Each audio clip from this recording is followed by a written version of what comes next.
Hello everyone, welcome back to the channel. In today's video, we will discuss costing methods, and this is our third video in the series of HPSC PGT Commerce syllabus. I have already uploaded two videos regarding the cost accounting, in which we have covered or we can say that in which we have discussed the meaning of cost counting and element of the cost and the classification of the cost. तो ये 3-4 topic है जो हम कर चुके हैं, और आज जो हम करेंगे कॉस्टिंग मेथड। और जो आज ये कॉस्टिंग मेथड है, तो टोटल मैंने यहाँ पे आज 8 मेथड्स लिए हैं और इनको हम अच्छे से डिस्कस करेंगे। मे भी हो सकता है कि भाई अगर आपसे एटलीस्ट यही पूछ लिया जाए कि भाई आपके different types of costing methods कौन कौन से हैं, मे भी हो सकता है कि भाई 3 आपको कॉस्टिंग मेथड्स दे दिए जाए और एक आपको अदर कुछ भी दे सकते हैं, और फिर वहाँ से आपसे पूछ सकते हैं कि इनमें से आपका कॉस्टिंग मेथड्स कौन सा नहीं है। तो कम से कम हमें नेम और जस्ट उसका थोड़ा सा मीनिंग हमें पता होना चाहिए कि जो हमारे कॉस्टिंग मेथड्स है उनका क्या मीनिंग है। ठीक है, तो देखिए जब मैंने बात की थी कॉस्टिंग की, तो कॉस्ट काउंटिंग, कॉस्ट क्या है, कॉस्ट अकाउंटेंसी क्या है, डिफरेंस इनके बीच में मैं आपको बता चुकी हूँ। एलिमेंट कॉस्ट मैंने आपको अच्छे से बता दिया। इसी के साथ ही हमने क्लासिफिकेशन ऑफ कॉस्ट किया था, means different types of cost थी जो कि हमने की थी। ठीक है, तो जिसमें हमारा फिक्स था, उसके बाद वेरिएबल कॉस्ट क्या, सेमी वेरिएबल हमारे क्या, कंट्रोलेबल कॉस्ट हमारी कौन सी है, अनकंट्रोलेबल कॉस्ट हमारी कौन सी है, इसी के साथ ही रिलेवेंट हमारा इररिलेवेंट कॉस्ट है। तो काफ़ी सारी कॉस्ट थी जिनको हमने इन माय प्रीवियस वीडियो में हम उनको डिस्कस कर चुके हैं। ठीक है, तो देखिए सबसे पहले बात करेंगे कॉस्टिंग। तो कॉस्टिंग का बेसिकली मीनिंग क्या है? The technique and the process of ascertaining the cost is called the costing. ठीक है, तो कॉस्टिंग का बेसिक मीनिंग क्या है कि भाई जब हम क्या करते हैं, जो कॉस्ट है उसको असर्टेनमेंट करते हैं। Ascertainment means determination of the cost. जब हम कॉस्ट को डिटरमाइन करते हैं तो उसके लिए हम जो भी मेथड्स हम यूज़ करेंगे, जो भी हम टेक्निक हम लगाएंगे, जो भी हमारी प्रोसेस रहेगी, तो वह हमारा क्या कहलाती है? कॉस्टिंग हमारा कहलाती है। तो आज हमारा क्या कॉस्टिंग मेथड्स से कुछ हमारी टेक्निक्स है।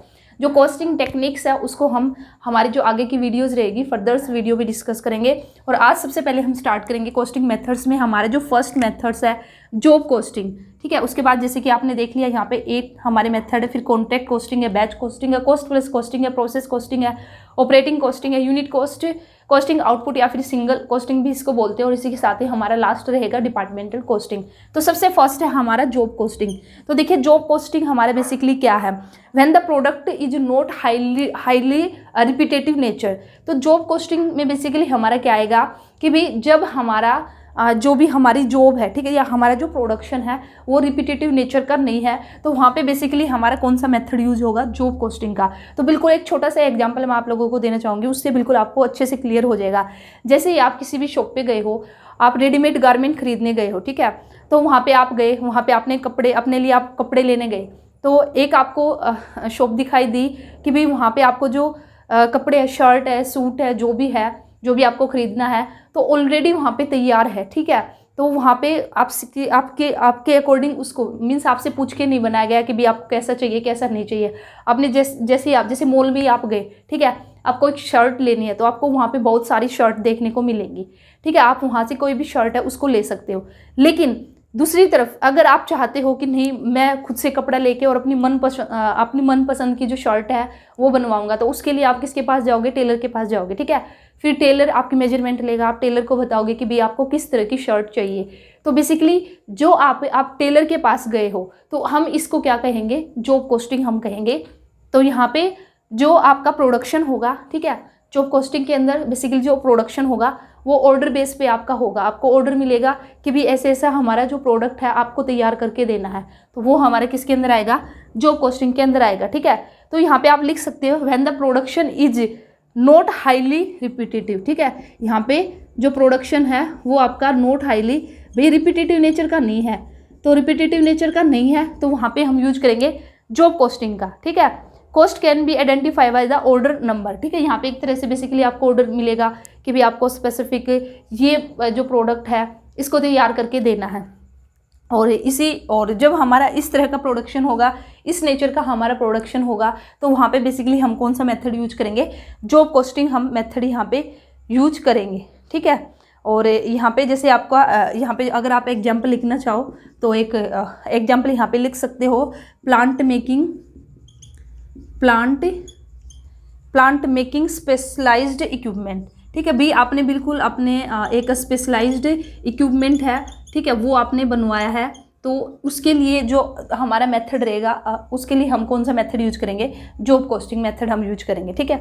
उसके बाद हमारा नेक्स्ट है, सेकंड है जो कि है हमारा कॉन्ट्रैक्ट कॉस्टिंग। तो देखिए कॉन्ट्रैक्ट कॉस्टिंग हमारा बेसिकली क्या है, तो कॉन्ट्रैक्ट कॉस्टिंग भी हमारा जैसे जॉब कॉस्टिंग है ना, तो सेम हमारा कॉन्ट्रैक्ट कॉस्टिंग है, लेकिन डिफरेंस इसमें क्या है, इसमें जो बेसिक डिफरेंस है, तो contract is a big job. यहाँ पे कॉन्ट्रैक्ट में हम किसकी बात करेंगे, बिग जॉब की बात करेंगे, और वहीं पे अगर जॉब कॉस्टिंग में की अगर मैं बात करती हूँ तो यहाँ पे हमारी स्मॉल जॉब की बात होगी, ठीक है। तो हमारा जॉब है वो हमारा क्या है, एक तरह से बोल सकते हैं जो जॉब है वो हमारा स्मॉल जॉब, या फिर हम इसको बोल सकते हैं एक स्मॉल कॉन्ट्रैक्ट है, ठीक है। जॉब हमारा स्मॉल कॉन्ट्रैक्ट है और वहीं पे कॉन्ट्रैक्ट कॉस्टिंग हमारा क्या है, बिग जॉब है। तो इसके अंदर इस मेथड्स को हम कब यूज करते हैं, एट अ डिफरेंट साइड से large scale contract are carried out. जब हम लार्ज स्केल पे कोई कॉन्ट्रैक्ट करते हैं तो इसमें सबसे अच्छा जो एग्जांपल रहेगा आपका कॉन्ट्रैक्ट के अंदर, आपका जो एग्जांपल रहेगा इसमें, जैसे कि यहाँ पे हम बिल्डिंग कंस्ट्रक्टर का काम करते हैं, ठीक है। बिल्डिंग हमें कंस्ट्रक्ट करनी है, इसी के साथ ही हाईवे है, ठीक है, डैम है, ठीक है। जब इन सब का कंस्ट्रक्शन होगा तो वो हमारे किसके अंदर आएगा, कॉन्ट्रैक्ट कॉस्टिंग के अंदर हमारा बेसिकली आएगा, ठीक है। तो इस तरह से जो कॉन्ट्रैक्ट कॉस्टिंग हुआ वो हमारे क्या हुआ, एक बिग जॉब हुई, हमारी क्या हुई, एक बड़ी जॉब है, ठीक है। लेकिन वहीं पे अगर हम बात करते हैं जॉब कॉस्टिंग की, यहाँ पे स्मॉल कॉन्ट्रैक्ट है, ठीक है। तो वैसे बिल्कुल आपके सेम है, लेकिन इसमें डिफरेंस आपका यही है, ये आपका बड़े लेवल पे होगा जो हमारा कॉन्ट्रैक्ट होगा, और जो जॉब कॉस्टिंग होगा ये हमारा थोड़ा छोटे लेवल पे होगा, ठीक है। और एग्जांपल मैंने आप लोगों को बताई दी है। इसी के साथ ही आप जो जॉब देखिए, जो जॉब कॉस्टिंग आपका, ठीक है, या फिर जो आपका कॉन्ट्रैक्ट कॉस्टिंग है, इसका एक अलग नेम और है, टर्मिनल कॉस्टिंग के नाम से भी इसको जाना जाता है, ठीक है। इसको टर्मिनल कॉस्टिंग के नाम से भी जाना जाता है। अगर बाय चांस क्वेश्चन आ भी जाए टर्मिनल कॉस्टिंग क्या है, तो टर्मिनल कॉस्टिंग को ही हम जॉब कॉस्टिंग या फिर कॉन्ट्रैक्ट कॉस्टिंग हम इसको बोलते हैं, किसको, टर्मिनल कॉस्टिंग को ही, ठीक है। तो आपको कंफ्यूज नहीं होना है और इसको अच्छे से याद कर सकते हो। नेक्स्ट है हमारा थर्ड है हमारा बैच कॉस्टिंग। थर्ड है, आप चाहो तो नोट डाउन कर सकते हो, ठीक है।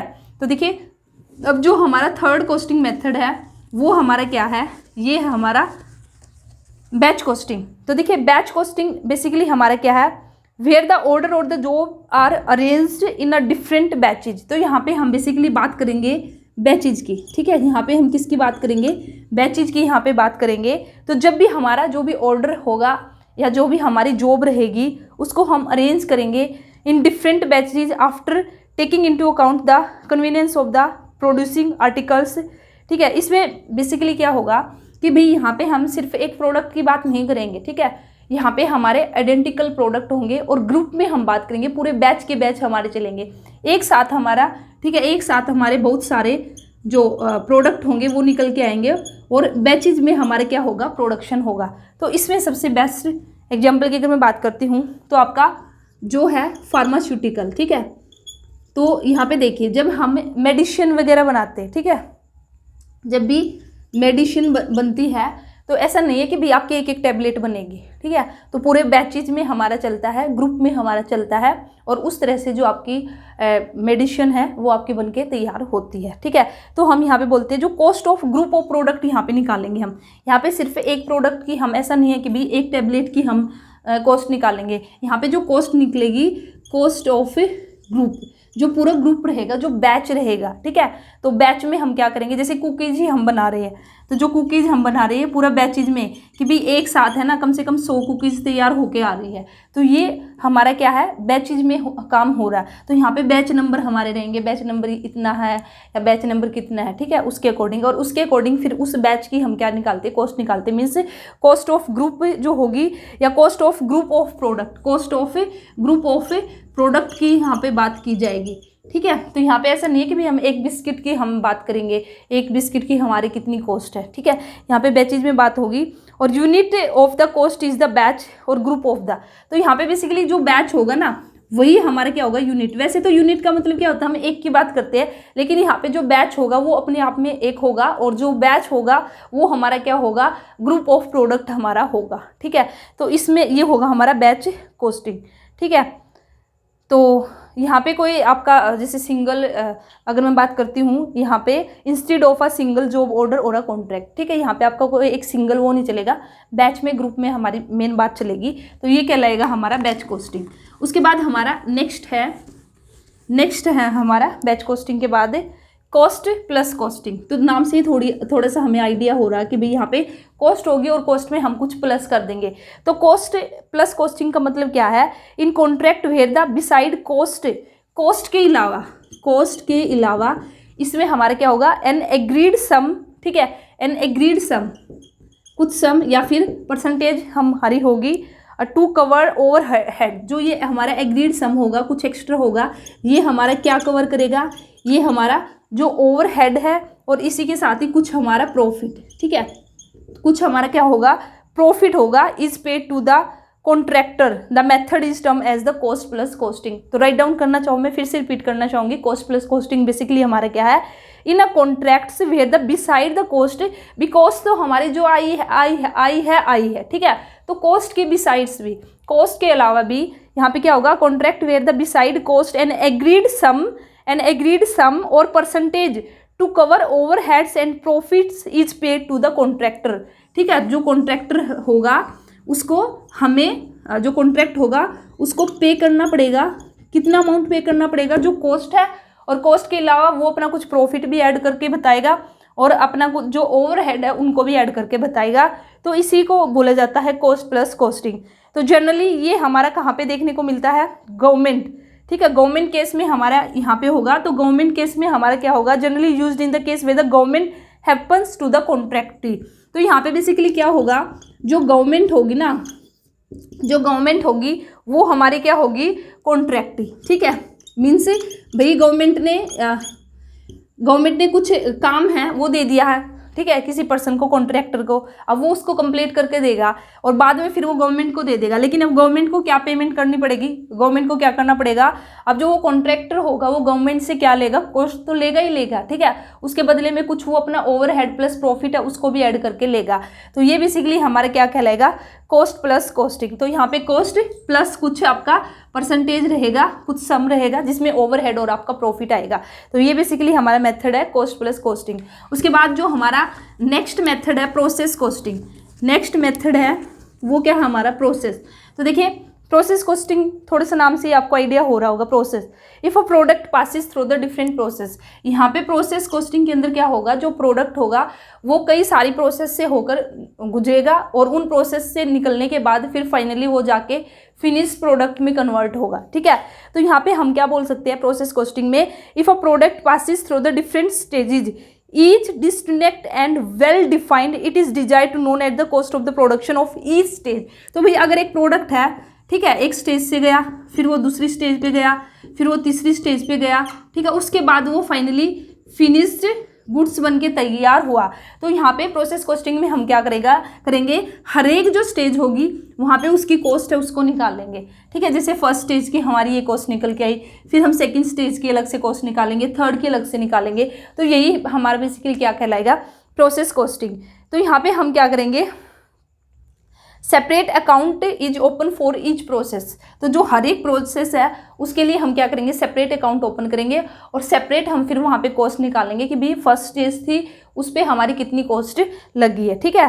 तो जैसे कि हमारा यहाँ पे फॉर एग्जांपल अगर हम बात करें प्रोसेस की, तो इसमें जो भी हमारी फूड है, सोप मेकिंग इंडस्ट्री हमारी, या फिर केमिकल मैन्युफैक्चरिंग इंडस्ट्री है, आप ये एग्जांपल यहाँ पे डाल सकते हो, केमिकल मैन्युफैक्चरिंग इंडस्ट्री है, ठीक है, फूड है, या फिर हमारा सोप मेकिंग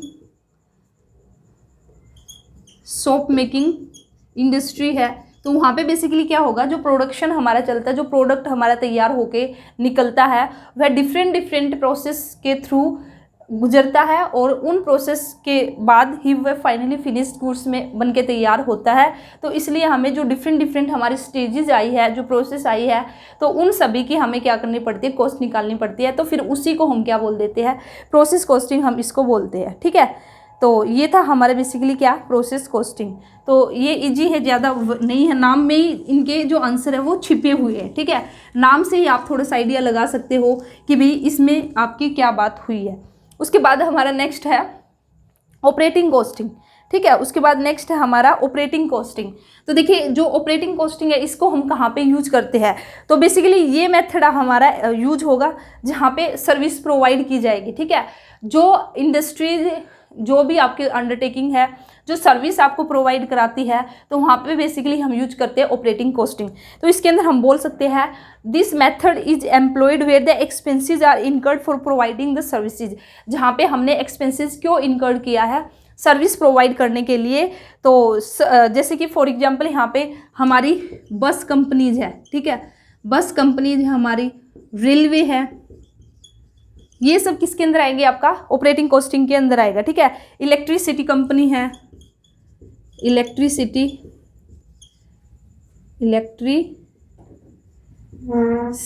ठीक है, सिटी कंपनी है। तो ये सब क्या करती है, सर्विस ये हमें प्रोवाइड कराती है, ठीक है। तो यहाँ पे बेसिकली हम यूज करेंगे ऑपरेटिंग कॉस्टिंग का। तो जो total expenses regarding the operation are divided by the units, ये यहाँ पे फॉर्मूला है, इतना आपको करने की जरूरत नहीं है, ठीक है। तो थोड़ा सा मैं और आपको बताना चाहूँगी इसके अंदर आपका जो है ऑपरेटिंग कॉस्टिंग। हाँ, तो देखिए इसके अंदर बेसिकली मैंने आपको बता दिया है these undertaking do not manufacture the tangible product. तो ऑपरेटिंग कॉस्टिंग जो हमारा मेथड होगा वो हमारा किन अंडरटेकिंग्स में होगा, यहाँ पे जो अंडरटेकिंग्स होगी ये हमारा जो टेंजिबल प्रोडक्ट है वो प्रोवाइड नहीं करती, टेंजिबल प्रोडक्ट आपको यहाँ पे नहीं मिलता है, ठीक है। तो टेंजिबल नहीं मिलता तो इट मीन्स हमारा कौन सा है, ये हमारी सर्विस प्रोवाइडर अंडरटेकिंग है। तो जो सर्विस प्रोवाइडर अंडरटेकिंग है तो वो हमारा बेसिकली वहाँ पे यूज होगा आपका ऑपरेटिंग कॉस्टिंग, ठीक है। और जैसे कि मैंने आपको एग्जांपल और भी चाहो तो यहाँ पे रोड ट्रांसपोर्ट कंपनी, जैसे कि मैंने बता दिया, बस कंपनी जिसके अंदर आ जाएगा ऑपरेटिंग कॉस्टिंग आपकी कहाँ का एप्लीकेबल होगी। और रेलवेज़ के अंदर एयरवेज आपका, शिपिंग है, इलेक्ट्रिसिटी है, उसके बाद वाटर सप्लाई कंपनीज है, गैस सप्लाई कंपनीज है। तो काफ़ी सारे यहाँ पे एग्जाम्पल है इन कंपनीज के जहाँ पे हमारा जो ऑपरेटिंग कॉस्टिंग एप्लीकेबल होगा, ठीक है। इसके बाद हमारा नेक्स्ट है जो कि हमारी 7th मेथड होगा कॉस्टिंग मेथड, ये हमारा यूनिट कॉस्टिंग या फिर हम इसको कहेंगे।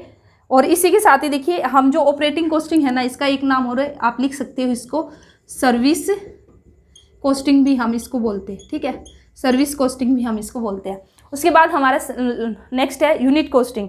यूनिट कॉस्टिंग या फिर हम इसको क्या बोलते हैं, आपका आउटपुट या फिर सिंगल कॉस्टिंग, ठीक है। तो देखिए यूनिट कॉस्टिंग में नाम से यहाँ पे हम क्या करेंगे, एक सिंगल यूनिट्स की हम बात करेंगे।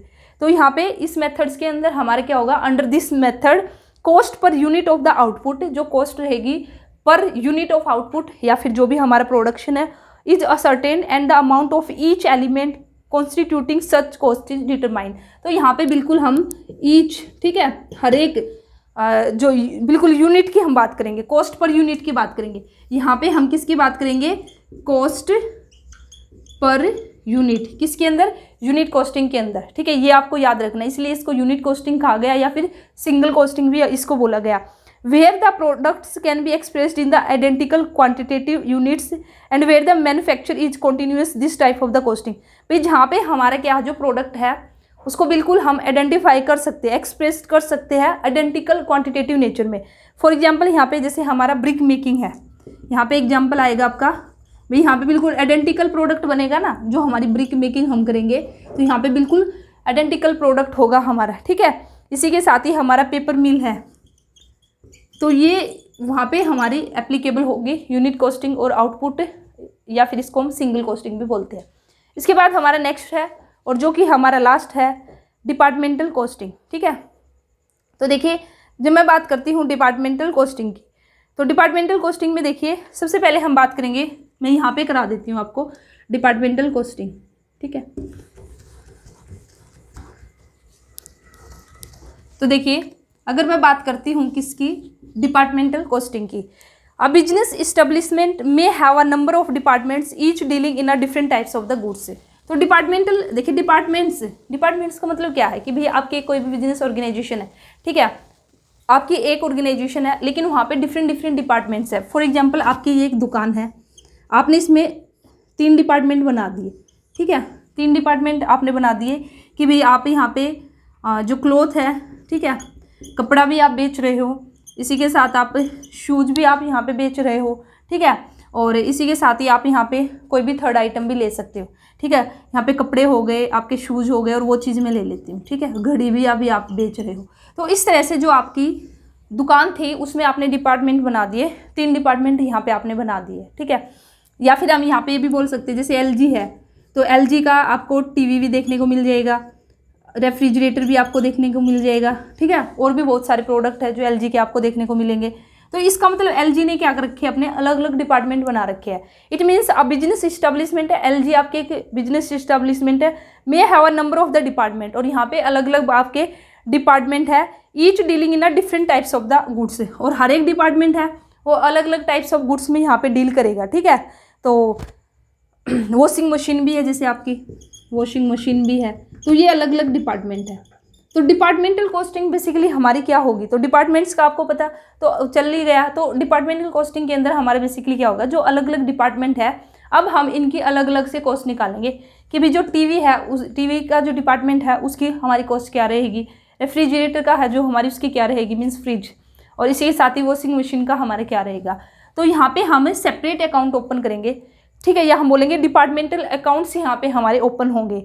The accounts prepared for the each department separately by a business establishment having different departments are known as the departmental accounts. तो सबसे पहले हम क्या करेंगे, जो डिपार्टमेंटल अकाउंट होंगे वो हम ओपन करेंगे। तो डिपार्टमेंटल अकाउंट का मतलब क्या है कि भी जो हमारे डिफरेंट डिफरेंट डिपार्टमेंट है, हर एक डिपार्टमेंट के लिए हमने सेपरेट अकाउंट ओपन कर दिया। टीवी डिपार्टमेंट के लिए अलग हमने अकाउंट ओपन कर दिया, रेफ्रिजरेटर के लिए अलग हमने अकाउंट्स ओपन कर लिया। तो departmental accounting is such a method of accounting wherein the profit और loss of each department is calculated separately together with the total profit और लॉस ऑफ एन ऑर्गेनाइजेशन। तो यहाँ पे हम क्या करेंगे, अब हर एक डिपार्टमेंट का अलग अलग से क्या निकालेंगे, प्रॉफिट एंड लॉस हम निकाल लेंगे कि बेटी ये जो टीवी वाला डिपार्टमेंट है इसमें हमें कितना प्रॉफिट या लॉस हुआ, रेफ्रिजरेटर में हमें कितना हुआ, वॉशिंग मशीन में हमारा कितना हुआ। लेकिन हम जो ये प्रॉफिट एंड लॉस निकालेंगे तो कहीं ना कहीं फाइनली इसको हम लेके चलेंगे बिजनेस के एक साथ इकट्ठे प्रॉफिट के साथ। फिर बाद में हमें फाइनली तो यही कैलकुलेट करना है ना कि भाई हमारा टोटल प्रॉफिट कितना हुआ है, ठीक है। तो डिपार्टमेंटल कॉस्टिंग हमारा बेसिकली क्या कहलाएगी, तो यहाँ पे बेसिकली यही आएगा, ascertainment of the cost of the output of each department. अब हम हर एक डिपार्टमेंट की जो कॉस्ट है उसको सर्टेन करेंगे, डिटरमाइन करेंगे हर एक डिपार्टमेंट के कॉस्ट को सेपरेटली। तो यही बेसिकली हमारा क्या कहलाएगा, डिपार्टमेंटल कॉस्टिंग। तो जैसे कि मैंने आपको बता दिया, where a factory is divided into a number of the department this method is adopted. जहाँ पे एक फैक्ट्री है उसको नंबर ऑफ डिपार्टमेंट्स में अगर हम डिवाइड कर देंगे तो फिर वहाँ पे हमारा कॉस्टिंग का कौन सा मेथड यूज होगा, वो होगा हमारा डिपार्टमेंटल कॉस्टिंग, ठीक है। तो ये थे आज की वीडियो में हमारे टोटल 8 मेथड्स जो मैंने आपको कराए हैं, कॉस्टिंग मेथड्स, ठीक है। इसके बाद हमारा जो नेक्स्ट टॉपिक रहेगा वो रहेगा टेक्निक्स ऑफ कॉस्टिंग, वो मैं आपको नेक्स्ट वीडियो में कराऊंगी। तो आप मुझे बताना वीडियो आपको कैसी लगी, अच्छी लगी तो वीडियो को लाइक करना। आपका कोई भी डाउट है, कोई भी आपको कॉस्टिंग मेथड समझ नहीं आया तो आप कमेंट सेक्शन में पूछ सकते हो, ठीक है। तो अपनी तैयारी उसको अच्छे से करते रहना, कभी भी आपकी एग्जाम डेट अनाउंस हो सकती है, तो अपना बेस्ट देने की कोशिश कीजिए। तो चलिए फिर मिलते हैं नेक्स्ट वीडियो में। All the best, thank you.